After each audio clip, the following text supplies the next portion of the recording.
Alguien más, pienso, nos recordará.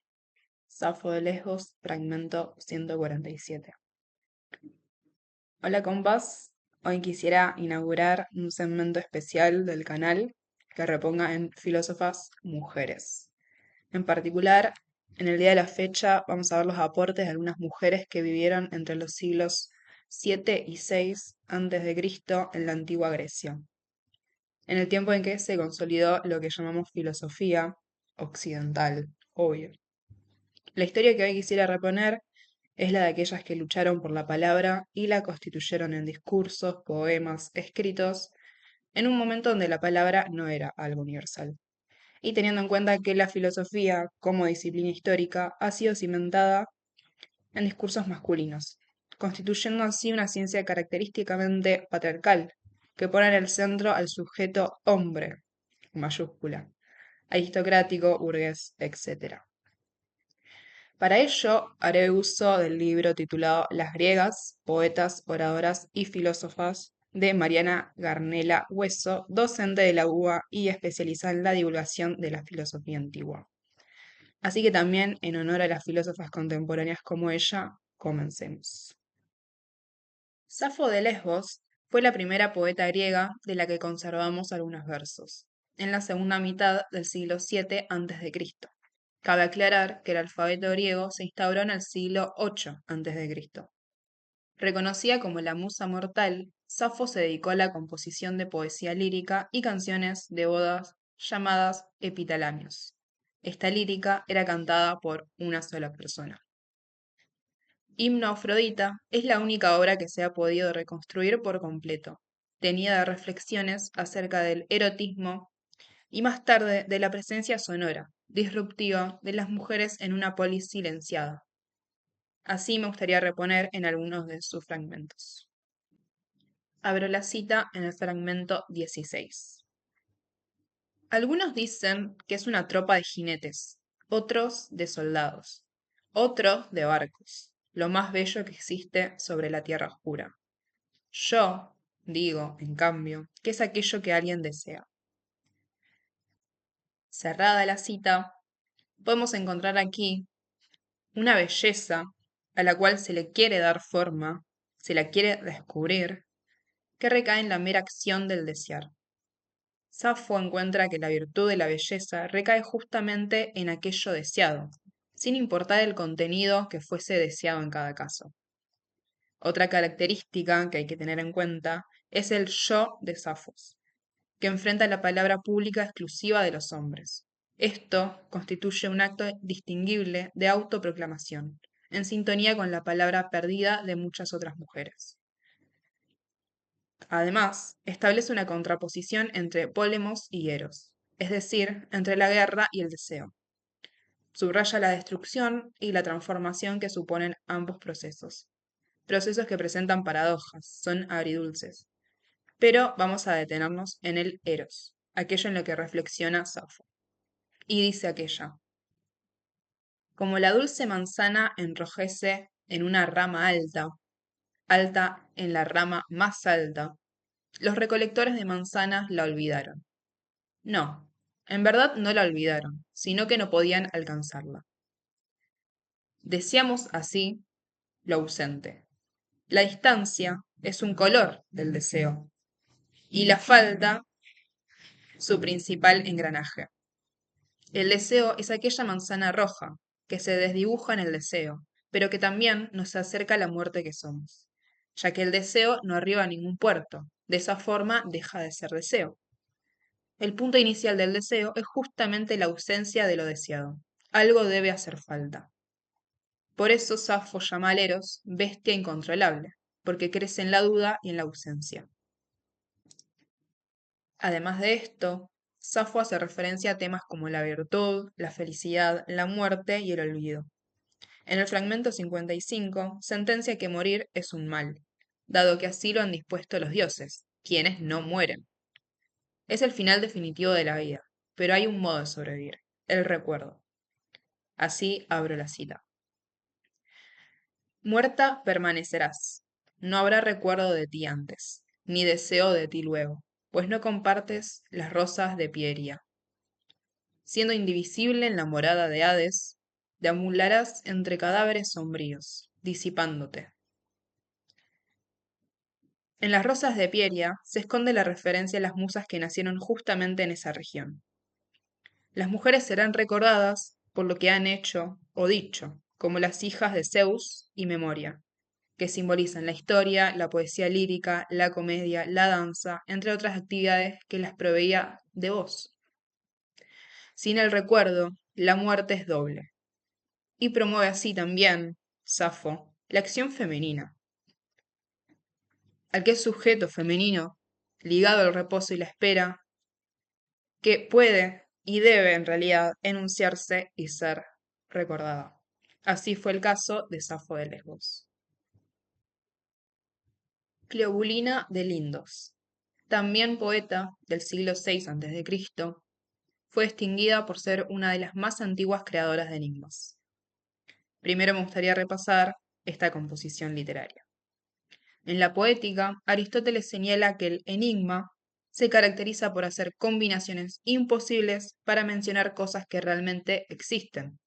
Entonces se entiende, por su objetivo, el oscurecer fenómenos de la vida cotidiana, escondiendo el sentido de lo que se trata para hacerlo pasar como un absurdo, cuando a lo que se refiere es algo de la esfera de lo común. De ella, entonces conservamos 4 enigmas: el de las ventosas, el del ladrón, el de la flauta y el del año. Me gustaría así repasarlos a cada uno de ellos. Enigma de las ventosas o del soldador. Este dice de la siguiente manera. Vi a un hombre soldar con fuego bronce a otro hombre. Punto. A la primera suena como algo absurdo, que una persona suelde bronce sobre el cuerpo de otra, o incluso como un acto corrosivo y violento. Sin embargo, a lo que invoca realmente el enigma es el acto del médico, a su trabajo de aplicar ventosas calientes de este mismo material sobre sus pacientes, para aliviar así la tensión muscular y mejorar la circulación. La imagen del que cura, aquí el médico, se compara con la imagen del soldador, que en su tarea suelda por medio del fuego del bronce. La metáfora es una analogía, como describe Mariana, un movimiento de sustitución de especies de cosas. Por una parte, las ventosas del médico son llamadas bronce porque este era del material que estaban constituidas.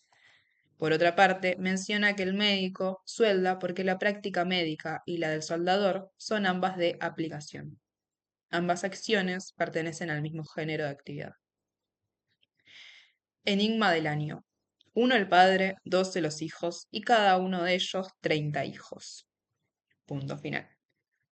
Presentando con ambigüedad la estructura del tiempo y las unidades que lo integran como un árbol genealógico, siendo esta una sistematización de una línea familiar. Lo atractivo de este fragmento, para mí, es el entender a las unidades inferiores como partícipes de la unidad mayor, que son el año o el padre. En la figura del padre está implícita la figura del hijo. Sin padre no hay hijo, sin hijo no hay padre. Hay una relación de reciprocidad valiosa al entender el transcurrir del tiempo mismo. Así, la jerarquía del padre se elimina. A su vez, así como la vejez da paso a la juventud entre nosotros, los mundanos, pues nuestros padres fallecen y nos otorgan la vida. Así también el paso de los años, los padres, permite el paso de los meses y los días, los hijos y los nietos. Enigma de la flauta. Con la pata y la pezuña, un burro muerto me golpea la oreja. Esto fue en realidad un segmento citado por Esopo en el banquete de Plutarco. Procediendo a burlarse Anacarsis de la creencia griega, según los dioses, que escuchan con mayor grado el sonido de las flautas construidas con huesos y madera que el de la voz humana, Esopo aclara que la fabricación de las flautas por huesos de ciervo se había reemplazado por los huesos de burro, porque este material genera mejor sonido. Así, metafóricamente, Clobulina llama burro muerto a la flauta constituida de los huesos de este animal, y al mismo tiempo explota la idea de que un burro muerto, un animal sin vida, pueda aún patear. indicando para mí justamente a la emisión de música, sonido que hace la flauta en analogía con la perpetuación de movimiento que pueda haber del cuerpo muerto del animal. Así como sigue sonando en la flauta, sigue pateando sin vida.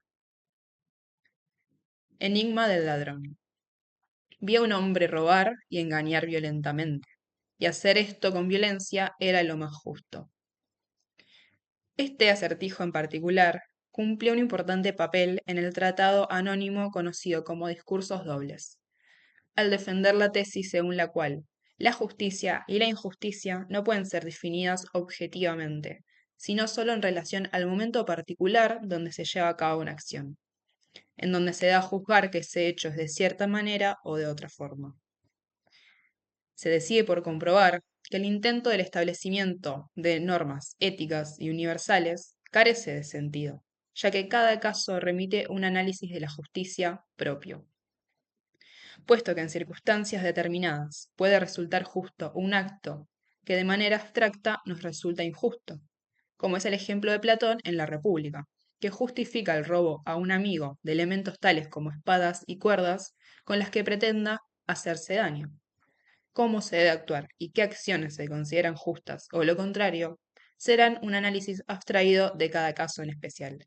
No puede ser producto de una mirada universalista y absolutista. Los enigmas de Clobulina revisten una gran carga filosófica y nos dicen mucho de la misma disciplina filosófica, de su intento de acceder al logos de la naturaleza. El logos, entendido como el principio que organiza toda la vida natural, se esconde detrás de los signos que deben ser descifrados. Los aforismos, metáforas de Clobulina, representan el comportamiento de la naturaleza misma, que ama ocultarse. Lo oculto se nos hará evidente a partir de las interpretaciones que realicemos para acceder al logos, a la única verdad. Así, todo el estudio de las metáforas, de los signos, nos conduce a una nueva comprensión de todo lo que es, desocultando el principio de la naturaleza. Teano de Crotona y las filósofas pitagóricas.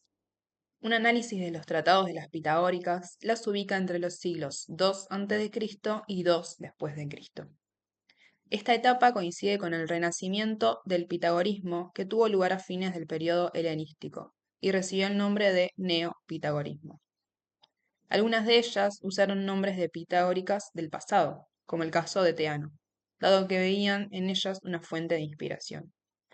Compuso poemas y algunos escritos, de los que solo conocemos el nombre de sobre Pitágoras, sobre la virtud, consejos femeninos, sentencias de las pitagóricas y notas filosóficas.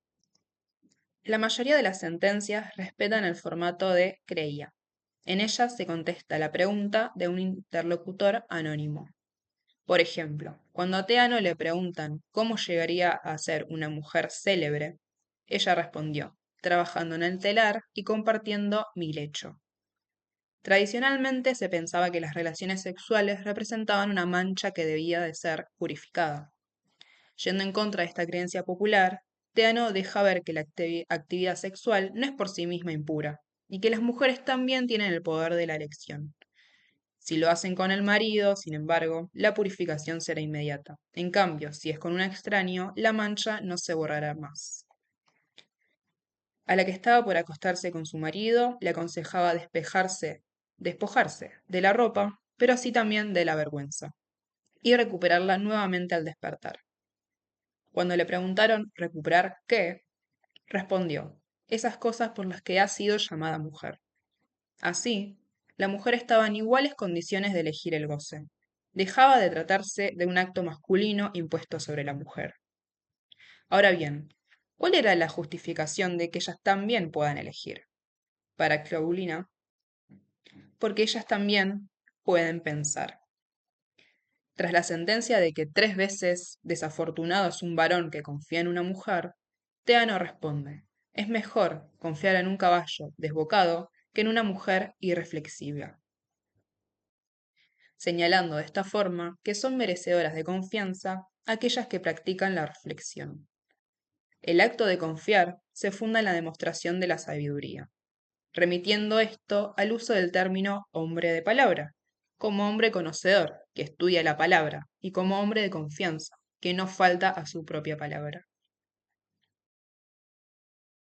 Por otra parte, Teano también participa de las discusiones principales pitagóricas y toma posición.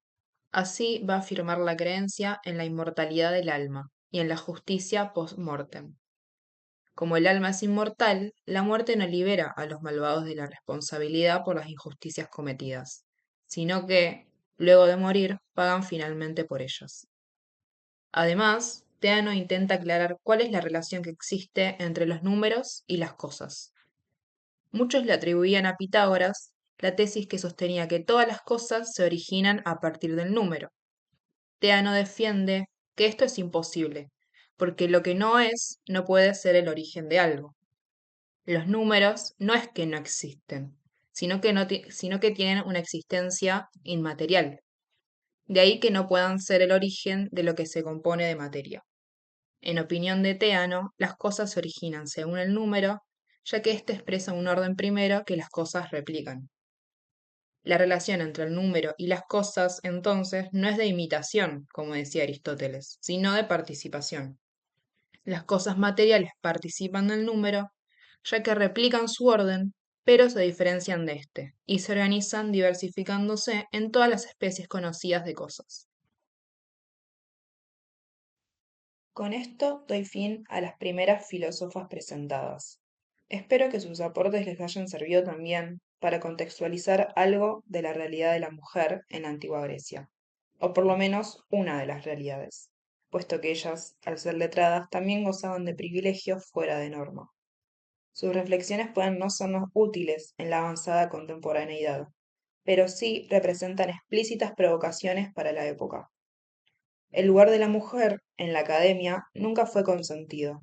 Entonces, estos primeros bocetos muestran las rebeldías que trazan la lucha posterior de la misma para pertenecer.